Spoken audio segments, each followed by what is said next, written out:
जय श्री प्रभु।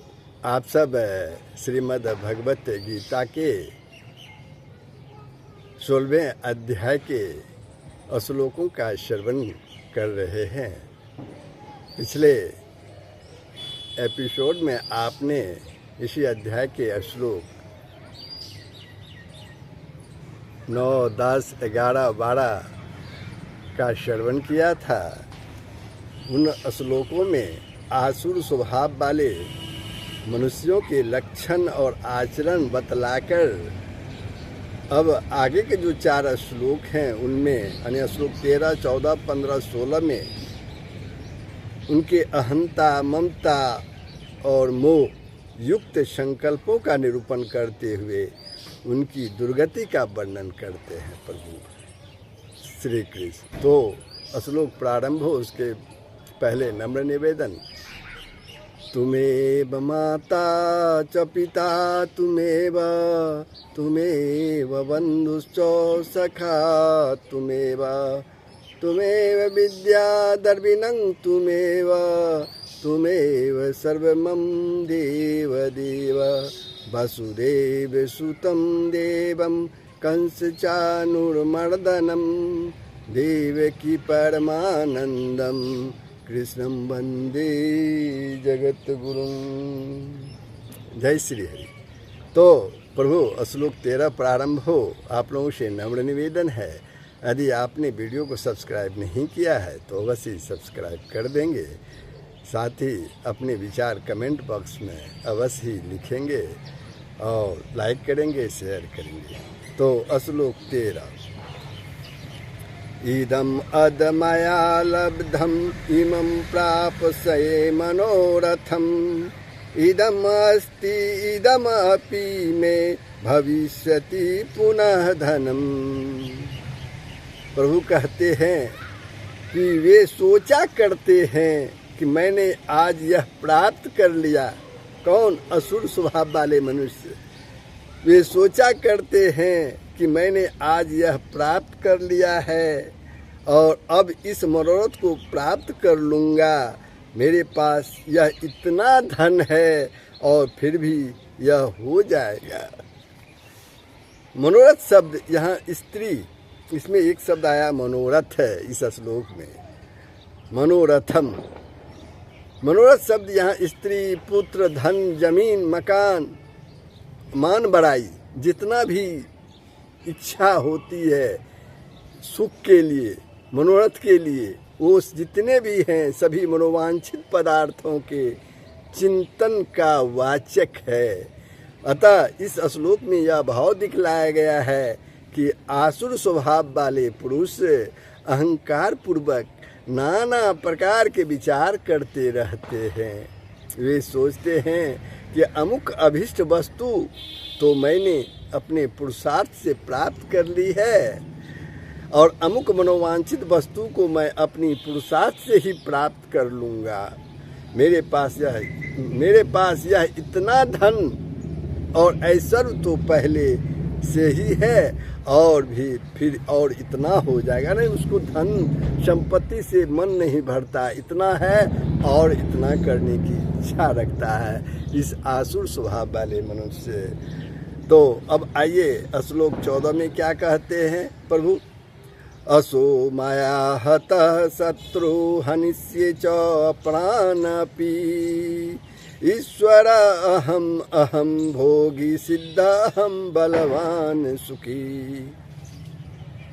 वह शत्रु मेरे द्वारा मारा गया और उन दूसरे शत्रुओं को भी मैं मार डालूंगा। मैं ईश्वर हूँ, ऐश्वर्य को भोगने वाला हूँ, मैं सब सिद्धियों से युक्त हूँ और बलवान तथा सुखी हूँ।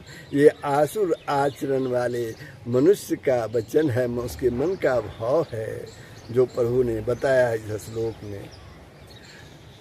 मैं ईश्वर, भोगी, सिद्ध, बलवान और सुखी हूँ। इस वाक्य से वो क्या भाव दिखला रहा है?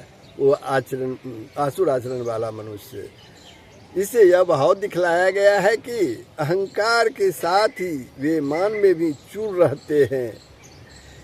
इससे ऐसा समझते हैं कि संसार में हमसे बड़ा और कोई है ही नहीं। हम जिसे चाहें मार दें, बचा दें, जिसको चाहे जड़ से उखाड़ दें या रोप दें। अतः बड़े गर्व के साथ कहते हैं, अरे हम सर्वथा स्वतंत्र हैं, आज़ाद हैं, सब कुछ हमारे ही हाथों में तो है। हमारे सिवा दूसरा कौन ऐश्वर्यमान है? सारे ऐश्वर्यों के स्वामी हम ही तो हैं।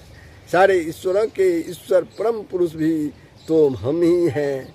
सबको हमारी ही पूजा करनी चाहिए। हम केवल ऐश्वर्य के स्वामी ही नहीं, समस्त ऐश्वर्य को भोग भी करते हैं। हम अपने जीवन में कभी विफलता का अनुभव किया ही नहीं। हमने जहाँ हाथ डाला वहाँ सफलता ने हमारा अनुगमन किया, उन्हीं हमें सफलता मिली। हम सदा सफल जीवन, हमारा जीवन जो है सदा सफल है, परम सिद्ध है। भविष्य में होने वाली घटना हमें पहले से ही मालूम हो जाती है। हम सब कुछ इतना जानते हैं, कोई बात हमसे छिपी नहीं है। संसार के सारे सुख सदा हमारी सेवा करते हैं और करते रहेंगे। ऐसा सोच जो है, ऐसा विचार जो है आसुर स्वभाव वाले मनुष्य की है। अब देखिए श्लोक 15 और 16। आढ़े अभिजनवान अस्मि कः अन्य अस्ति सदृश मया, यक्षेदास्यामि मोदिष्येति अज्ञान विमोहिता। अब श्लोक 16 में देखिए, अनेक चित्त विभ्रांता मोजाल समावृता, प्रसक्ता काम भोगे सुपतंति नरके असुचो। ये 15 और 16वां श्लोक में देखिए प्रभु क्या कहते हैं इस तरह के मनुष्य के बारे में।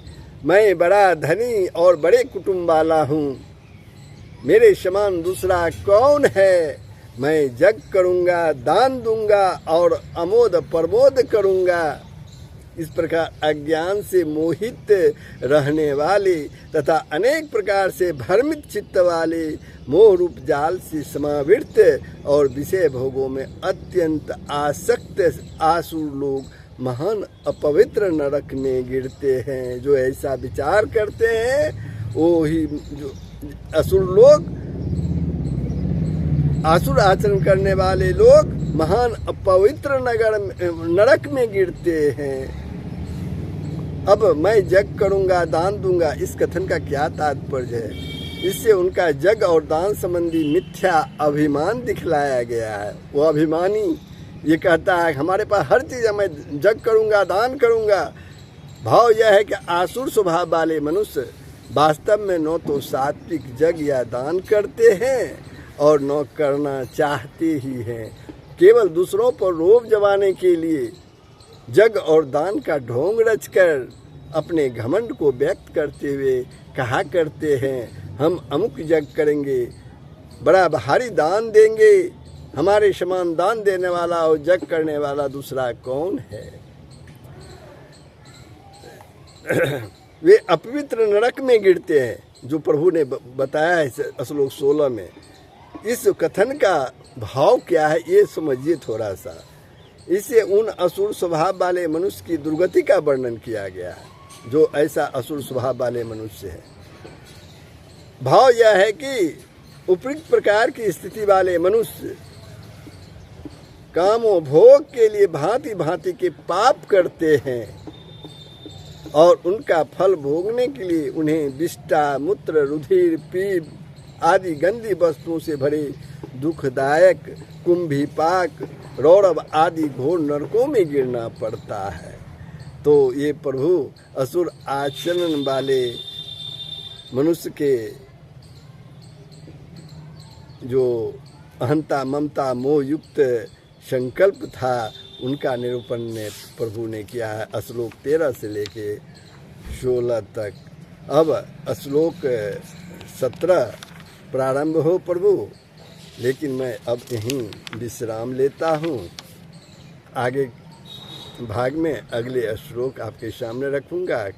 आप अपने विचार कमेंट बॉक्स में बस दीजिए। सबका कल्याण हो, पूरे विश्व का कल्याण हो। जय श्री हरि, जय श्री कृष्ण।